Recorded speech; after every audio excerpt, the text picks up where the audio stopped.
ভিডিওটা ভয়েস দেয়া হচ্ছে না আর ছাড়াই হচ্ছে না। সেই যে শশা বাগানে একটা ভিডিও করে রেখেছিলাম। হাই, আমি শুভ্রা। তো দেখো, আমি আর মা বিকেলবেলা চলে এসেছি শশা বাগানে। এই যে আমার পিছনে পুরো বাগানটা দেখছো, এটা পুরো আমাদের। আর ওই যে দেখো, মা ওখানে শশা তুলছে। তো এই শশা তোলার ফটো তো আমি আগেই পোস্ট করে দিয়েছি, আর ভিডিওটা তো এখনই করা হয়নি। তো এই যে দেখো, এখান থেকে শুরু করে ওই শেষ পর্যন্ত। আর এই যে বাগানে গিয়ে কচি কচি শশা খাওয়া, সে যে কি বলবো, কি মজা আর কি মিষ্টি হয় শশাগুলো। এই দেখো, আর আমি এই শশাগুলো না একদম তুলতে পারছিলাম না। কেন বলো তো, ওই যে ওর গোড়ায় কাঁটাগুলো থাকে, হাতে খুব লাগে।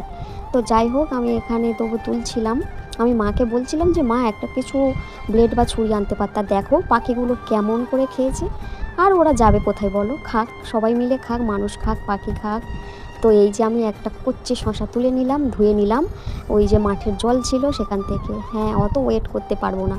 কচি কচি শশা প্রায় আমি 2-3টেই খেয়ে নিয়েছিলাম।